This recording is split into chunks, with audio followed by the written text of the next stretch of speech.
All right, let's dive right in. Today, we're getting into a story that I'm telling you feels less like a dusty history book and more like a Hollywood blockbuster. We're talking about a prison break. But this isn't just any escape. This is the one that launched the career of one of the most recognizable figures of the 20th century. And that right there, that's from the man of the hour himself, Winston Churchill. But I want you to forget the cigar-chomping prime minister for a second. Picture this, a young Churchill, way before all that, just a journalist thrown into the absolute chaos of war. And it's here, in this amazing medley, that one single, almost disastrous event would literally become the cornerstone of his entire legend. So let's set the scene. It's 1899. The Winston Churchill we're talking about, he's just 25 years old, and he's not a statesman, not yet. No, he's one of the highest paid war correspondents on the planet. He is driven, he is ambitious, and he is dead set on making a name for himself, not with a sword, but with a pen. So what's the story? Well, he just landed this massive contract with the Morning Post. His mission? Cover the Boer War breaking out in South Africa. This was a pretty intense conflict between the British Empire and the independent Boer settlers. And Churchill? He was so hungry for this, so eager to be where the action was, that the moment the first shots were fired, boom, he was on a ship sailing right into the heart of the storm. Yeah, get a load of that number, 250 pounds a month. Now that might not sound like a ton today, but back in 1899, that was an absolutely insane amount of money for a journalist. It just goes to show you, this wasn't just about getting a story. This was about ambition, pure and simple. Churchill wasn't the kind of guy to report from the sidelines. No way. He was heading straight for the most dangerous front, a place called Natal. So he gets to the front, but of course, that's still not close enough for him. He manages to get himself onto an armored train going on a reconnaissance mission. You're probably picturing some kind of unstoppable metal beast, right? Well, not exactly. Even Churchill himself had his doubts about this thing. He called it a puny specimen. Basically, it was a sitting duck. And wouldn't you know it, on the morning of November 15th, 1899, near a little station called Chivli, the enemy showed up. And this is the moment, right here, where Churchill's entire world gets turned completely upside down.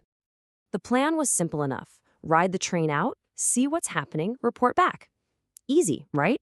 Except on the way back, as they came around this blind corner, there they were.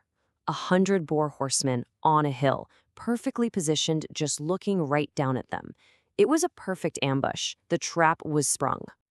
And just like that, all hell breaks loose. You've got artillery, you've got rifle fire just tearing the train cars apart. A shell hits the tracks up ahead, twisting the metal, derailing the engine. They are completely trapped. The firefight was brutal, but it was over fast. And when the smoke cleared, Churchill and the other survivors, they weren't soldiers or reporters anymore. They were prisoners. So they're all rounded up and taken to the Boer capital, Pretoria. Now, you might think Churchill would just, keep his head down and accept his fate. But that is just not who this man was. The moment he gets there, he starts demanding his release, arguing that as a member of the press, he was a non-combatant. But the Boers, they saw it very, very differently. They had noticed his actions during the ambush, how he rallied the men, how he tried to clear the line. This created a huge problem for him.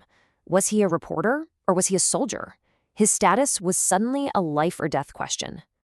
Churchill insisted he never fired a single shot, that he was just trying to help clear the tracks. But here's the wild, ironic twist.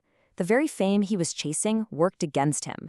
Glowing newspaper reports praising his bravery had already reached his captors. That sealed it. The ruling came down. He was a combatant, a prisoner of war. So he's imprisoned in this converted schoolhouse. And for a lot of the other prisoners, the biggest enemy was just pure soul-crushing boredom. You see that quote there about the empty time. But for Churchill, oh no, that empty time wasn't for feeling patient. It was for plotting. Every single monotonous day just fueled his burning determination to get out. And then it happened. Just a month into his captivity, on the night of December 12th, Winston Churchill vanished. One minute he was there, the next he wasn't. He had scaled a wall when the sentries' backs were turned and simply disappeared into the night. You can just imagine the chaos. The news spread like wildfire. His captors were furious, his supporters back home were ecstatic, and everybody, was asking the same question. How on earth did he pull it off? Well, later on, when Churchill wrote his own account, he dropped this absolute bombshell. He basically said, I can't tell you the whole story. Why not? Because to do so would put the lives of people who had secretly helped him in grave danger. And honestly, that deliberate silence was a stroke of genius. It instantly turned the story into something more. This wasn't just a guy climbing a wall anymore. This was a legend in the making. It hinted at a shadowy network of spies and sympathizers, operating right under the enemy's nose. Now, getting over the wall was just the beginning.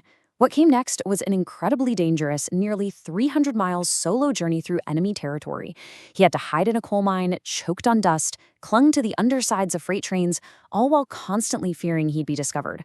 But somehow he made it across the border into neutral territory, and from there to the British-held city of Durban. And the reception he got in Durban, wow. When he stepped off that train, he wasn't just a journalist returning from the front. He was a national hero. The crowd was immense, just cheering his name. He was no longer just a correspondent. He was a celebrity, and he absolutely soaked in every second of it. And you have to love his honesty about it. He later wrote about the whole thing, admitting quite frankly that he enjoyed it extremely. Can you blame him? His fame had absolutely detonated overnight. His face was on the front page of newspapers all around the globe.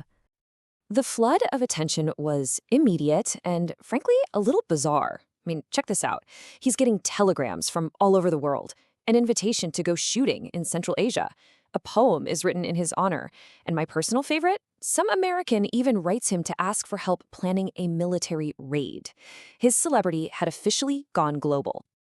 So think about it. This one audacious act of defiance did more for his career than years of journalism ever could. It completely transformed his public image, and it gave him the one thing he had always wanted, a massive global platform. His incredible adventure in South Africa was over, but it had laid the groundwork for a much larger campaign. You could say his political journey, the one that would eventually change the world, was launched by that single climb over a prison wall. His story was just getting started.